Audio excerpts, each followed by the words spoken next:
Seorang istri ini tidak mau dimadu oleh suaminya, justru malah diracun. Waduh, waduh, waduh, waduh, waduh. Suaminya ini tega meracuni istrinya lantaran ingin menikahi adik iparnya alias adik kandung dari istri tersebut gitu kan ya. Karena istrinya ini menolak malah justru diracun. Waduh, parah banget. Lalu bagaimana ini rangkaian peristiwanya, rangkaian cerita kriminalnya? Berikut Aksanison sajikan. Jangan lupa subscribe terlebih dahulu.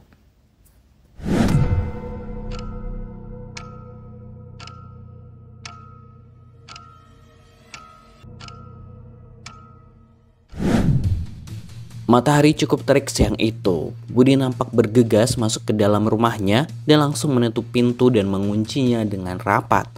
Ia menggenggam erat kantong kresek hitam di tangan kanannya seolah tak ingin terlepas. Sambil mencoba memanggil Ria, sang istri, Budi menelusuri setiap sudut rumah kecilnya. Ria ternyata sedang tertidur pulas di kamarnya. Raut kelelahan nampak di wajahnya. Melihat Ria tertidur, Budi melangkah ke dapur dengan hati-hati, seolah tak mau langkahnya membangunkan Ria.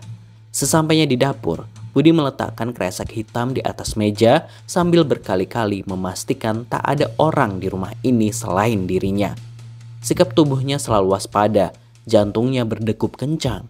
Berulang kali pula ia melihat ke arah pintu, khawatir kalau Ria bangun dari tidurnya. Tangan kanan Budi meraih termos berisi air panas yang dengan cepat ia tuangkan ke dalam gelas. Ia meramu minuman hangat itu dengan cepat sembari mengaduk air di dalam gelas.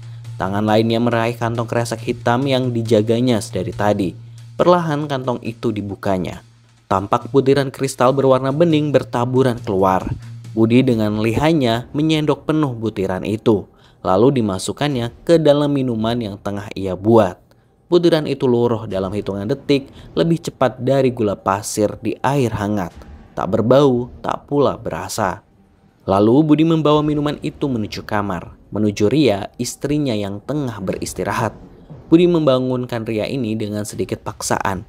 Perempuan itu terbangun setengah marah sambil bertanya-tanya. Namun kemarahannya hilang ketika dilihatnya sang suami membuatkan minuman hangat untuknya. Tidak biasanya Budi bertingkah manis seperti ini. Ria sedikit tersenyum, mungkin saja harapan dan doanya terkabul hari ini. Ria tersenyum ketika Budi memintanya untuk meminum, meskipun lagi-lagi dengan sedikit paksaan. Namun Ria tak menghiraukan itu.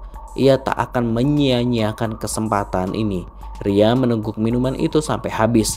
Budi pun sumringah melihatnya.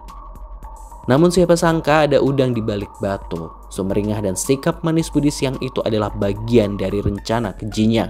Minuman yang ia buat adalah minuman terakhir bagi Ria karena beracun. Sesaat kemudian, nafas Ria tercekat, matanya memerah sambil dipandanginya Budi yang berlalu menuju dapur. Tak sedikit pun menghiraukan Ria yang tengah menghadapi maut. Tak lama, badan Ria mengejang, busa putih keluar dari mulutnya. Tak sempat bibirnya mengucap tolong, Ria pun menghembuskan nafas terakhirnya. Budi membeberkan pengakuannya di hadapan pihak berwajib dengan tertunduk lesu. Ia mengakui semua perbuatannya, bahwa benar ialah yang telah tega membunuh istrinya dengan racun.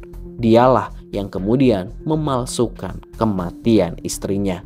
Beberapa waktu yang lalu Budi sempat meminta izin untuk menikah lagi kepada Ria.